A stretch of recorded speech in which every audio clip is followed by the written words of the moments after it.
ನಾನ್ ಶಕುಂತಲಾ ಭೂಷಣ್. 543ಕ್ಕೆ ಎಷ್ಟು? 272ಕ್ಕಿಂತ ಜಾಸ್ತಿನಾ ಕಮ್ಮಿನಾ? IT, CBI, ED, army, Pakistan ಈ ಪಂಚ ರಣ ಅಸ್ತ್ರಗಳೇ ಗೆಲ್ಲಿಸ್ತಾವ ಮೋದಿನ? ಮಿನಿಮಮ್ 300. ಮೋದಿ ಕಾನ್ಫಿಡೆಂಟಾ, ಓವರ್ ಕಾನ್ಫಿಡೆಂಟಾ? ಇದುವೇ ಈ ಹೊತ್ತಿನ ಸ್ಪೆಷಲ್. 543ಕ್ಕೆ ಎಷ್ಟು? ಬಾಹುಬಲಿಗೆ ಸಿಗುತ್ತಾ ಬಹುಮತ? ಕೊನೆಗೂ ಮತದಾನ ಶುರುವಾಗ್ತಿದೆ. 7 ಹಂತಗಳಲ್ಲಿ ಮುಂದಿನ 40 ದಿನಗಳ ಕಾಲ ದೇಶದಲ್ಲಿ ಚುನಾವಣೆ ನಡೆಯಲಿದೆ. ಮೇ 23ಕ್ಕೆ ಫಲಿತಾಂಶ. ಆವತ್ತಿನ ಫಲಿತಾಂಶ ಏನಾಗಬಹುದು? 543ಕ್ಕೆ ಮೋದಿಗೆ ಎಷ್ಟು ಸೀಟುಗಳು ಸಿಗಬಹುದು? ಈ ಒಂದು ಕುತೂಹಲ ಎಲ್ಲರಲ್ಲೂ ಕೂಡ ಇದೆ.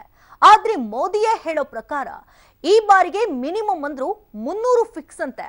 ಹಾಗಾದ್ರೆ ಮೋದಿಯ ಈ ದೃಢ ವಿಶ್ವಾಸದ ಮಾತುಗಳಿಗೆ ಅದೇನ್ ಕಾರಣ? ಆ ಪಂಚ ರಣ ಅಸ್ತ್ರಗಳೇ ಮೋದಿಯನ್ನ ಗೆಲ್ಲಿಸ್ತವ? ಇದು ಹಿಂದಿಗಿಂತಲೂ ಹೆಚ್ಚು ಸೀಟ್ಗಳನ್ನ ಗೆಲ್ತೇವೆ ಅನ್ನೋದು ಮೋದಿಯ ಕಾನ್ಫಿಡೆಂಟಾ, ಓವರ್ ಕಾನ್ಫಿಡೆಂಟಾ? ಈ ಬಗ್ಗೆ ಒಂದು ಸ್ಪೆಷಲ್ ಎಪಿಸೋಡ್ ನಿಮ್ಮ ಮುಂದೆ. 543ಕ್ಕೆ ಎಷ್ಟು? 272ಕ್ಕಿಂತ ಜಾಸ್ತಿನಾ ಕಮ್ಮಿನಾ? IT, ED, CBI, army, Pakistan ಈ ಪಂಚರಣ ಅಸ್ತ್ರಗಳೇ ಗೆಲ್ಲಿಸ್ತಾವ ಮೋದಿನ? ಮಿನಿಮಮ್ 300. ಮೋದಿ ಕಾನ್ಫಿಡೆಂಟಾ, ಓವರ್ ಕಾನ್ಫಿಡೆಂಟಾ? कि जब हमने पाकिस्तान के आतंकियों पर प्रहार किया, आपको अच्छा लगा कि नहीं लगा? मैंने सही किया तो दर्द पाकिस्तान को हुआ, लेकिन आंसू हमारे यहाँ कांग्रेस और जेडीएस उनके साथियों के निकले। यहाँ के मुख्यमंत्री तो एक कदम और आगे बढ़ गए। कहते हैं कि भारत के वीरों के पराक्रम की बात नहीं करनी चाहिए। मैं जरा यहाँ के मुख्यमंत्री को पूछना चाहता हूँ कि आपका वोट बैंक भारत में है कि पाकिस्तान में? ಒಟ್ಟು 543 ಲೋಕಸಭಾ ಕ್ಷೇತ್ರಗಳು, 29 ರಾಜ್ಯಗಳು, 7 ಕೇಂದ್ರಾಡಳಿತ ಪ್ರದೇಶಗಳು, 7 ಹಂತಗಳಲ್ಲಿ ಚುನಾವಣೆ. ಮೇ 19ಕ್ಕೆ ಕಡೆ ಹಂತದ ಮತದಾನ. ಮೇ 23ಕ್ಕೆ ರಿಸಲ್ಟ್. ಆ ರಿಸಲ್ಟ್ ಏನಾಗುತ್ತೆ? ಯಾರಿಗೆ ಎಷ್ಟು ಸೀಟು ಬರುತ್ತೆ? ಯಾವ ಪಕ್ಷ ಅಧಿಕಾರಕ್ಕೆ ಬರುತ್ತೆ? ಮುಂದಿನ 5 ವರ್ಷಗಳ ಕಾಲ ದೇಶವನ್ನಾಳೋ ಪ್ರಧಾನಮಂತ್ರಿಯಾಗಿ ಯಾರು ಆಯ್ಕೆ ಆಗ್ತಾರೆ? ಈ ಎಲ್ಲಾ ಪ್ರಶ್ನೆಗಳು, ಕುತೂಹಲಗಳು 130 ಕೋಟಿ ದೇಶವಾಸಿಗಳಲ್ಲಿದೆ. ಇದೇ ಮೇ 23ರ ಗುರುವಾರ ಈ ಎಲ್ಲಾ ಕೌತುಕಗಳಿಗೆ ತೆರೆ ಬೀಳಲಿದ್ದು, ಅವತ್ತು ಸಂಜೆಯೊಳಗೆ ಸ್ಪಷ್ಟ ಚಿತ್ರಣ ಸಿಕ್ಕಿಬಿಟ್ಟಿರುತ್ತೆ. ಹಾಗಾದ್ರೆ 543 ಕ್ಷೇತ್ರಗಳಲ್ಲಿ ಮೋದಿ ಗೆಲ್ಲೋದು ಎಷ್ಟು ಸೀಟುಗಳನ್ನ? ದೇಶದಲ್ಲಿ ಸರ್ಕಾರ ನಡೆಸಬೇಕು ಅಂತ ಸಾರ್ವತ್ರಿಕ ಚುನಾವಣೆಯಲ್ಲಿ ಬಹುಮತ ಗಳಿಸಬೇಕು. 272 ಸೀಟುಗಳನ್ನ ಗೆದ್ದವರಿಗೆ ದೇಶದ ಅಧಿಕಾರ ದಂಡ ಸಿಗಲಿದೆ. ಆ ಭಾಗ್ಯ ಈ ಬಾರಿ ಯಾರಿಗೆ? ಮೋದಿಯ ಬಿಜೆಪಿ ಪಕ್ಷ ಈ ಬಾರಿ ಒಟ್ಟು ಎಷ್ಟು ಸೀಟುಗಳನ್ನ ಗೆಲ್ಲಲಿದೆ? 272ಕ್ಕಿಂತ ಹೆಚ್ಚು ಸೀಟುಗಳನ್ನ ಗೆದ್ದು ಮತ್ತೆ ಅಧಿಕಾರಕ್ಕೆ ಬರುತ್ತಾ? ಸದ್ಯಕ್ಕೆ ಈ ಪ್ರಶ್ನೆಗೆ ಉತ್ತರ ಕೊಡೋದು ಅಸಾಧ್ಯ. ಆದ್ರೆ ಮೋದಿ ಮಾತ್ರ ಸಿಕ್ಕಾಪಟ್ಟೆ ವಿಶ್ವಾಸದಲ್ಲಿದ್ದಾರೆ. ಮಿನಿಮಮ್ 300 ಗ್ಯಾರಂಟಿ ಅಂತ ಹೇಳ್ತಿದ್ದಾರೆ.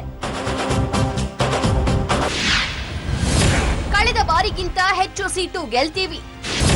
ಮೋದಿಯ ವಿಶ್ವಾಸದ ಮಾತು ನಿಜವಾಗುತ್ತಾ? ಕಳೆದ ಲೋಕಸಭಾ ಚುನಾವಣೆಯಲ್ಲಿ ಬರೋಬ್ಬರಿ 283 ಸೀಟುಗಳನ್ನ ಗೆದ್ದುಕೊಂಡಿತ್ತು ಬಿಜೆಪಿ. ಮೋದಿಯ ಎನ್ಡಿಎ ಮೈತ್ರಿಕೂಟಕ್ಕೆ 336 ಸೀಟುಗಳು ಲಭಿಸಿದ್ವು. ಎದುರಾಳಿ ಪಕ್ಷಗಳು ಮೋದಿಯ ಹತ್ತಿರಕ್ಕೂ ಸುಳಿಯಲು ಸಾಧ್ಯವಾಗಿರಲಿಲ್ಲ. ಅಷ್ಟೊಂದು ದೊಡ್ಡ ಅಂತರದ ಬೃಹತ್ ಜಯ ಸಾಧಿಸಿದ್ದು ಮೋದಿ. 3 ಪಕ್ಷಗಳ ನಂತರ ಮೊದಲ ಬಾರಿಗೆ ಸಾರ್ವತ್ರಿಕ ಚುನಾವಣೆಯಲ್ಲಿ ಪಕ್ಷವೊಂದು ಸ್ವತಂತ್ರವಾಗಿ ಬಹುಮತದ ಗೆರೆ ದಾಟಿತ್ತು. ಈ ಐತಿಹಾಸಿಕ ಜಯ ನೋಡಿದವರು 2019ರಲ್ಲೂ ಮೋದಿಯನ್ನ ಮುಟ್ಟೋಕೆ ಆಗಲ್ಲ ಅಂತ ಮಾತನಾಡಿಕೊಂಡಿದ್ರು. ಆದ್ರೆ ಈಗ ಪರಿಸ್ಥಿತಿ ಸಂಪೂರ್ಣವಾಗಿ ಬದಲಾಗಿದೆ. ಎದುರಾಳಿಗಳು ಬಲಿಷ್ಠರಾಗಿದ್ದಾರೆ. ಹಾಗಾದ್ರೆ ಮೋದಿ ಎಷ್ಟು ಸೀಟುಗಳನ್ನ ಗೆಲ್ತಾರೆ? ಒಮ್ಮೆ ಅವರ ಬಾಯಲ್ಲೇ ಅದನ್ನ ಕೇಳ್ಬಿಡಿ. 2013-14 में जब मैं देश भर में भ्रमण करता था, मैंने नहीं देखी थी। इससे कई गुना प्रो लहर है। और जैसा आपने ही कहा कि जो फर्स्ट टाइम वोटर है वो एक मजबूत सरकार की ओर जा रहे हैं। और मैं मानता हूं कि देश को पूर्ण बहुमत वाली सरकार होनी चाहिए। देखिए, पूर्ण बहुमत की सरकार होना चाहिए, ये बात एजेंट डंके की चोट पर कहनी चाहिए। जहां तक मेरा भ्रमण हुआ उसके आधार पर मैं कहता हूं कि भारतीय जनता पार्टी का अपना टैली पहले से बहुत बढ़ेगा। हमारे जो एनडीए के साथी हैं उनका भी टैली पहले की तुलना में बहुत बढ़ेगा और हम एक बहुत बड़ी ताकत के साथ इस बार देश की जनता हमें सेवा करने का मौका देगी। ಕೇಳಿದ್ರಲ್ಲ ಮೋದಿ ಮಾತನ್ನ. ಈ ಬಾರಿ ಬಿಜೆಪಿ ಕಳೆದ ಬಾರಿಗಿಂತಲೂ ತುಂಬಾ ಹೆಚ್ಚೇ ಸೀಟುಗಳನ್ನ ಗೆಲ್ಲಲಿದೆಯಂತೆ. ಜೊತೆಗೆ ಎನ್ಡಿಎ ಮೈತ್ರಿಕೂಟ ಕೂಡ ಕಳೆದ ಬಾರಿಗಿಂತ ಹೆಚ್ಚು ಸೀಟುಗಳನ್ನ ಗೆದ್ದು ಸರ್ಕಾರ ರಚಿಸಲಿದೆಯಂತೆ. ಮೋದಿ ಹೇಳೋ ಪ್ರಕಾರ ಈ ಬಾರಿಗೆ ಬಿಜೆಪಿನೇ ಕನಿಷ್ಠ 300 ಸೀಟುಗಳನ್ನ ಗೆಲ್ಲಲಿದೆ. ಎನ್ಡಿಎ ಮೈತ್ರಿಕೂಟದ ಟ್ಯಾಲಿ 350 ದಾಟಲಿದೆ. ಒಂದು ವೇಳೆ ಮೋದಿ ಮಾತು ನಿಜವಾದ್ರೆ ಅದು ಐತಿಹಾಸಿಕ ವಿಜಯವಾಗಲಿದೆ. ಆದ್ರೆ ಸದ್ಯದ ಪರಿಸ್ಥಿತಿಯಲ್ಲಿ ಇದು ಸಾಧ್ಯನಾ ಅನ್ನೋ ಪ್ರಶ್ನೆ ಮೂಡುತ್ತೆ. ಆದ್ರೆ ಮೋದಿ ಮಾತ್ರ ಅತ್ಯಂತ ಸದೃಢ ವಿಶ್ವಾಸದಿಂದ ಈ ಬಾರಿ ಬಿಜೆಪಿ ಕಳೆದ ಸಲಕ್ಕಿಂತ ಬಹಳಷ್ಟು ಹೆಚ್ಚು ಸೀಟುಗಳನ್ನ ಗೆಲ್ಲಲಿದೆ ಅಂತಿದ್ದಾರೆ. ಇದಕ್ಕೆ ಕಾರಣ ಆ 5 ರಣ ಅಸ್ತ್ರಗಳ ಅನ್ನೋ ಪ್ರಶ್ನೆನೂ ಹುಟ್ಟಿಕೊಂಡಿದೆ. ಕಳೆದ ಒಂದು ವಾರದಲ್ಲಿ ಸಾಕಷ್ಟು ಸಮೀಕ್ಷೆಗಳು ಬಂದಿವೆ. ಯಾವ ಸಮೀಕ್ಷೆ ಕೂಡ ಒಂದು ಪಕ್ಷಕ್ಕೆ ಸಂಪೂರ್ಣ ಬಹುಮತ ಕೊಟ್ಟಿಲ್ಲ. ಆದ್ರೆ ದೇಶದಲ್ಲಿ ಅತಿ ಹೆಚ್ಚು ಸೀಟುಗಳನ್ನ ಗೆದ್ದು ಸರ್ಕಾರ ರಚಿಸೋ ಅವಕಾಶ ಬಿಜೆಪಿಗೆ ಬರಲಿದೆ ಅಂತ ಸಮೀಕ್ಷೆಗಳೆಲ್ಲ ಹೇಳ್ತಿವೆ. ಮೋದಿಗೆ ಸಂಪೂರ್ಣ ಬಹುಮತ ಸಿಗಲ್ಲ, ಆದ್ರೆ ಎನ್ಡಿಎ ಮೈತ್ರಿಕೂಟದ ಸಹಾಯದಿಂದ ಸರ್ಕಾರ ರಚಿಸಬಹುದು. ಮೋದಿ ಮತ್ತೊಮ್ಮೆ ಪ್ರಧಾನಿಯಾಗಬಹುದು ಅಂತ ಇತ್ತೀಚೆಗೆ ಬಂದ ಸಮೀಕ್ಷೆಗಳು ಹೇಳಿವೆ. ಕಾಂಗ್ರೆಸ್ನ ಯುಪಿಎ ಮೈತ್ರಿಕೂಟ 150ರ ಆಸುಪಾಸಿನಲ್ಲಿ ಇರಬಹುದು ಅಂತ ಚುನಾವಣಾ ಪೂರ್ವ ಸರ್ವೆಗಳು ಹೇಳಿವೆ. ಆದ್ರೆ ಮೋದಿ ಮಾತ್ರ ಬಿಜೆಪಿ ಮಿನಿಮಂ 300ಕ್ಕೂ ಹೆಚ್ಚು ಸೀಟುಗಳನ್ನ ಗೆಲ್ಲಲಿದೆ ಅಂತ ಹೇಳ್ತಿದ್ದಾರೆ. ಆ ಪಂಚ ಅಸ್ತ್ರಗಳೇ ಮೋದಿಗೆ 300 ಮತಗಳನ್ನ ಗೆಲ್ಲಿಸಿಕೊಟ್ರು ಅಚ್ಚರಿ ಪಡಬೇಕಾಗಿಲ್ಲ. ಕಳೆದ ಬಾರಿ ಚಾಯ್ ವಾಲಾನಾಗಿ ದೇಶಾದ್ಯಂತ ಪ್ರಚಾರ ನಡೆಸಿದ ಮೋದಿ ಈ ಬಾರಿ ಚೌಕಿದಾರನಾಗಿದ್ದಾರೆ. 2014ರ ಚುನಾವಣೆ ವೇಳೆ ಮೋದಿ ತನ್ನ ಭಾಷಣದಲ್ಲಿ ಒಮ್ಮೆ ನಾನು ಚಾಯ್ ವಾಲಾ ಆಗಿದ್ದೆ ಅಂತ ಹೇಳಿದ್ರು. ಇದನ್ನೇ ಮೋದಿ ವಿರುದ್ಧ ಟೀಕೆಗೆ ಬಳಸಿಕೊಂಡ ಕಾಂಗ್ರೆಸ್ ಚಾಯ್ ವಾಲಾ ಪ್ರಧಾನಿಯಾಗೋ ಕನಸು ಕಾಣ್ತಿದ್ದಾರೆ ಅಂತ ಲೇವಡಿ ಮಾಡಿತ್ತು. ಆದ್ರೆ ಈ ಟೀಕೆಯನ್ನ ಗೆಲುವಿನ ಸೋಪಾನ ಮಾಡಿಕೊಂಡು ಮೋದಿ ತನ್ನ ಚಾಯ್ ವಾಲಾ ಐಡೆಂಟಿಟಿಯನ್ನೇ ಅಸ್ತ್ರವನ್ನಾಗಿ ಬಳಸಿಕೊಂಡ್ರು. ಚಾಯ್ ವಾಲಾ ಪ್ರಧಾನಿ ಆಗ್ಬಿಟ್ರು. ಈ ಬಾರಿ ಮೋದಿ ಚೌಕಿದಾರನಾಗಿದ್ದಾರೆ. ತಾನು ಒಬ್ಬ ಚೌಕಿದಾರ್ನಂತೆ ದೇಶವನ್ನ ಕಾಯ್ತೀನಿ ಅಂದಿದ್ದಕ್ಕೆ ಕಾಂಗ್ರೆಸ್ ಚೌಕಿದಾರ್ ಚೋರ್ ಹೈ ಅಂತ ಮೋದಿಯನ್ನ ಟೀಕಿಸಿತ್ತು. ಈ ಬಾರಿ ಇದನ್ನೇ ಅಸ್ತ್ರವನ್ನಾಗಿ ಮಾಡಿಕೊಂಡಿರುವ ಮೋದಿ ಚೌಕಿದಾರನ ಅಲೆ ಎಬ್ಬಿಸುತ್ತಿದ್ದಾರೆ. ತನ್ನ ಹೆಸರಿನ ಮುಂದೆ ಚೌಕಿದಾರ್ ಸೇರಿಸಿಕೊಂಡೇ ಪ್ರಚಾರ ಮಾಡ್ತಿದ್ದಾರೆ. ಜನರನ್ನು ಕೂಡ ತಮ್ಮಂತೆಯೇ ಚೌಕಿದಾರನನ್ನಾಗಿ ಮಾಡಿದ್ದಾರೆ. ಅದಕ್ಕೆ ರಾಜ್ಯಕ್ಕೆ ಬಂದಾಗ ಮೋದಿ ಆಡಿದ ಮಾತುಗಳೇ ಸಾಕ್ಷಿ. ಮೈಸೂರು, ಚಾಮರಾಜನಗರ, ಮಂಡ್ಯ, ಹಾಸನ್ ಮತ್ತು ಕೊಡಗು ಜಿಲ್ಲೆಗಳ ಆದರಣೀಯ ನಾಗರಿಕ ಬಂಧುಗಳೇ, ಎಲ್ಲರಿಗೂ ನಿಮ್ಮ ಚೌಕಿದಾರ್ ನರೇಂದ್ರ ಮೋದಿಯ ನಮಸ್ಕಾರಗಳು. ಹಳ್ಳಿ ಹಳ್ಳಿಯೂ, ನಗರ ನಗರ ಎಲ್ಲವೂ, ಮಕ್ಕಳು ಎಲ್ಲರೂ, ಹರಿಯೂರು ಕೂಡ, ತಾಯಿ ಅಕ್ಕ ತಂಗಿ,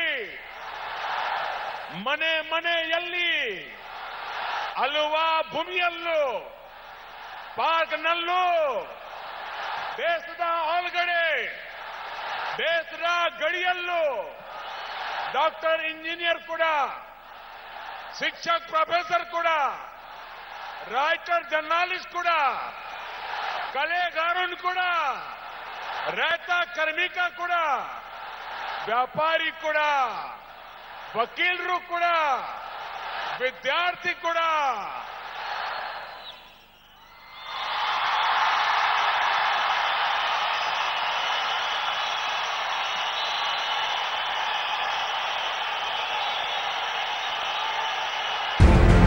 ಹಾಗಾದ್ರೆ ಮೋದಿ ಅದ್ಯಾವ ಧೈರ್ಯದಲ್ಲಿ ಈ ಬಾರಿ ತಾವು ಕಳೆದ ಬಾರಿಗಿಂತ ಹೆಚ್ಚಿನ ಸೀಟುಗಳನ್ನ ಗೆಲ್ತೀವಿ ಅಂತಿದ್ದಾರೆ ಅನ್ನೋ ಪ್ರಶ್ನೆಗೆ ಉತ್ತರ ಏನು? ಆ ಪಂಚ ಅಸ್ತ್ರಗಳ ಧೈರ್ಯದಲ್ಲೇ ಮೋದಿ ಈ ರೀತಿ ಹೇಳಿರುವಂತಿದೆ. ಲೋಕ ಅಖಾಡದಲ್ಲಿ ಆ 5 ಅಸ್ತ್ರಗಳಿಂದ ಗೆಲ್ಲಬಹುದು ಅಂತ ಮೋದಿ ಲೆಕ್ಕಾಚಾರ ಹಾಕಿಕೊಂಡಂತಿದೆ.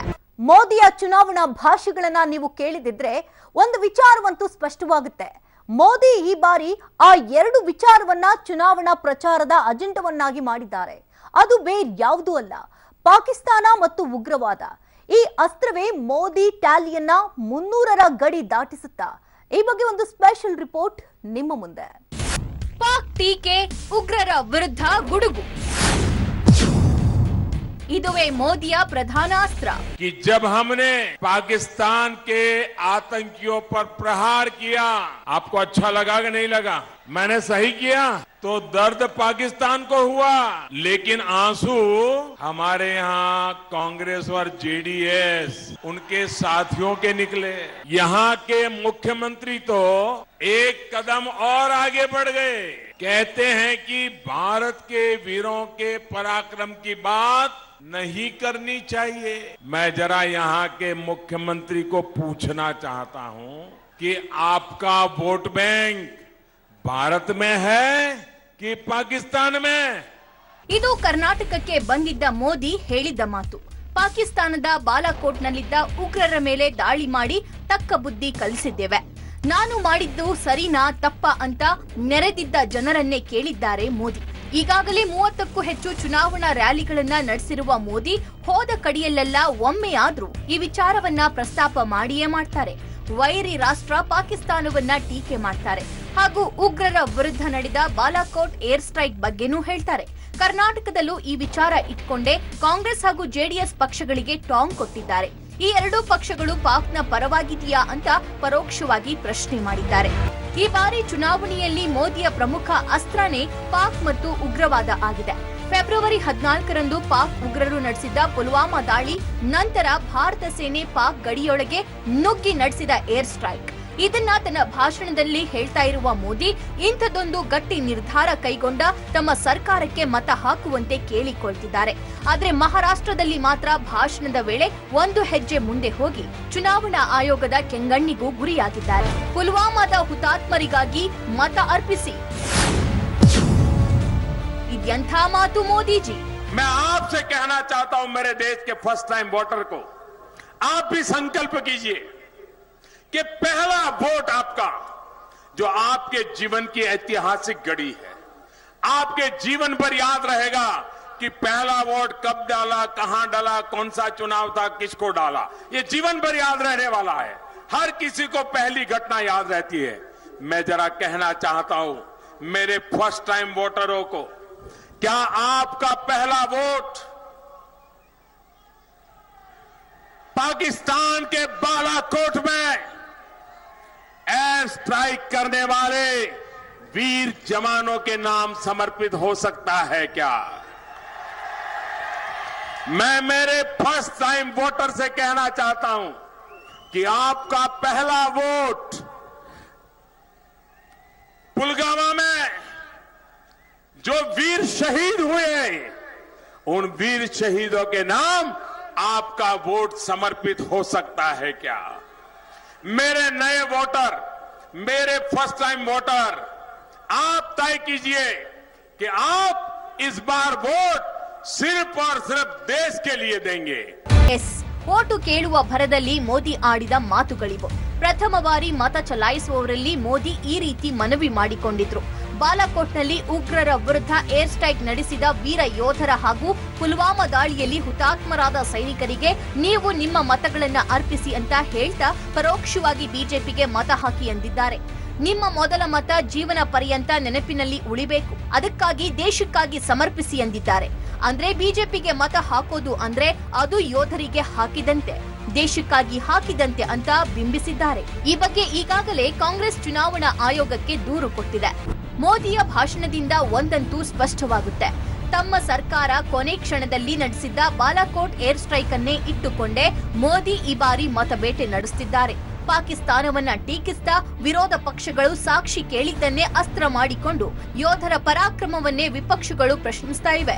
ಅಂಥವರಿಗೆ ಮತ ಹಾಕಬೇಡಿ ಅಂತ ಮೋದಿ ಒತ್ತಿ ಒತ್ತಿ ಹೇಳ್ತಿದ್ದಾರೆ.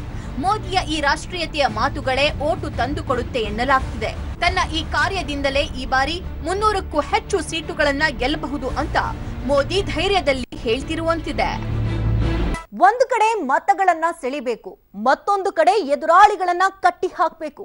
ಈ ಕಾರ್ಯದಲ್ಲಿ ಮೋದಿ ಸದ್ಯ ನಿರತರಾಗಿದ್ದಾರೆ.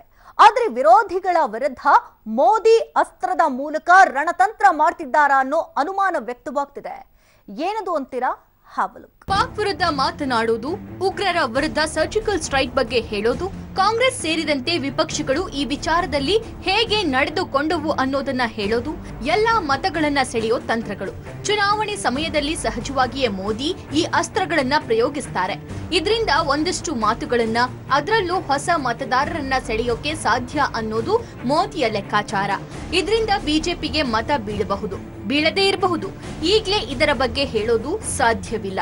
ಇದು ಮೋದಿ ಮತದಾರರನ್ನ ಸೆಳೆಯೋಕೆ ಪ್ರಯೋಗಿಸ್ತಾ ಇರೋ ಅಸ್ತ್ರವಾದ್ರೆ, ಮತ್ತೊಂದು ಎದುರಾಳಿಗಳನ್ನ ಕಟ್ಟಿ ಹಾಕಲು ಆ 3 ಅಸ್ತ್ರವನ್ನ ಬಳಸ್ತಿದ್ದಾರಂತೆ. ಹಳ್ಳಿಯು ನಗರ ನಗರ ಎಲ್ಲವೂ ಮಕ್ಕಳು ಎಲ್ಲರೂ ಹರಿಯರು ಕೂಡ ತಾಯಿ ಅಕ್ಕ ತಂಗಿ.